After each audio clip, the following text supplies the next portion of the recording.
matin, on va lire 2 Chroniques chapitre 12.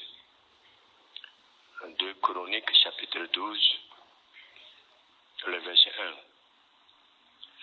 1. J'ai la parole.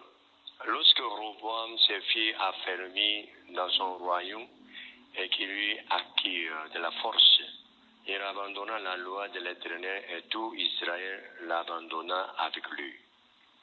La 5e année du règne de Roboam, Shishak, roi d'Égypte, monta contre Jérusalem parce qu'il avait péché contre l'Éternel. Il avait 1200 chars et 60 000 cavaliers, et il vint d'Égypte avec lui un peuple innombrable, des Libyens, des Éthiopiens et des Éthiopiens. Il prit les villes fortes qui appartenaient à Juda et arriva jusqu'à Jérusalem. Alors, Shemaïja, le prophète, s'est rendu auprès de Roboam et ses chefs de Juda qui s'étaient retirés dans Jérusalem à l'approche de Shishak.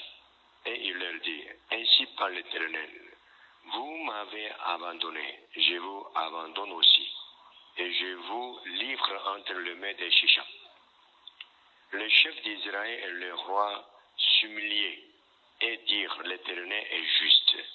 Et quand l'Éternel vit qu'il s'humiliait, la parole de l'Éternel fut ainsi adressée à Shemaïja. Ils se sont humiliés. Je ne les détruirai pas. Je ne tarderai pas à les secourir.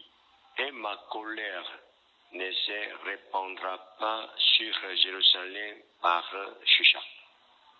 Mais ils y seront assujettis. Et ils sauront ce que c'est que me servit et servit le royaume des autres pays. Amen.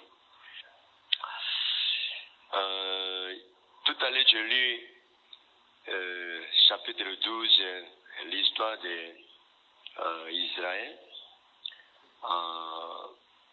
La Bible nous a dit que Israël a commis le péché contre l'Éternel. Je vais parler de ça un peu. Je vais lire d'abord. Mais quand même, vous connaissez l'histoire de Roboam, parce que j'ai parlé plusieurs fois l'histoire de Jéroboam et Roboam. Et donc, vous savez que 10 tribus d'Israël étaient données pour Jéroboam. C'est ça? Et donc, le pays Israël était divisé en deux. Donc, puisque seulement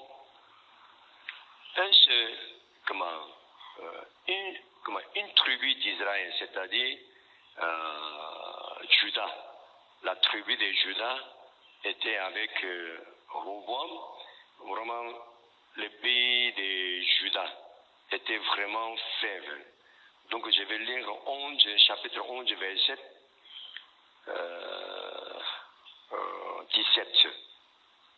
17. Il donnait ainsi de la force au royaume de Juda. Il donnait ainsi, c'est les Lévites qui sont venus à Jérusalem. Il donnait ainsi de la force au royaume de Juda et affermir Roboam, fils de Salomon, pendant 3 ans, car il marchait pendant 3 ans dans la voie de David et de Salomon. Ça veut dire que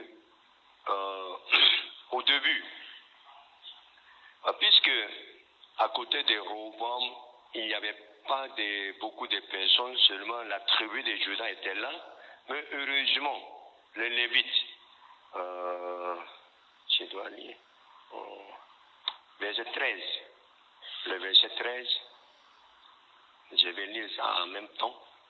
Les sacrificateurs, les Lévites qui se trouvaient dans tout Israël, quittés, c'est-à-dire ils sont partout, dans les dans la région, dans toute la région d'Israël.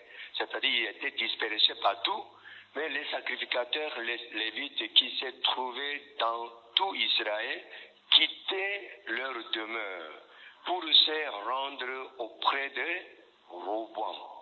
14. Car les Lévites abandonnaient leurs banlieues,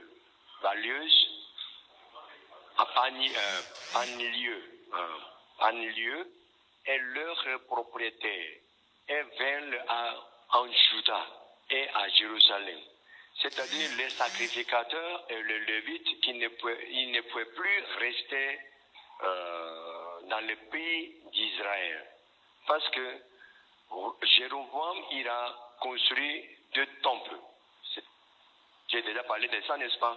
Un est construit où? À Dan. Deuxième, à Bédel. Donc, il voit que ce que Jéroboam est en train de faire, ce n'était pas normal, ce n'était pas biblique. Donc, ils se sont levés pour se déplacer. C'est-à-dire, ils ont déménagé en laissant tout. C'est-à-dire, ils ont laissé leur maison, leur terrain, ils ont laissé tous leurs biens pour venir à Jérusalem. Parce que Jéroboam et ses fils les empêchaient de remplir leurs fonctions comme sacrificateurs de l'Éternel. Comme nous avons appris que Jéroboam a utilisé n'importe qui pour servir Dieu. C'est-à-dire, même si tu n'es pas sacrificateur, tu peux jouer le rôle des sacrificateurs. Même si tu n'es pas les Lévites, tu peux jouer le rôle des Lévites.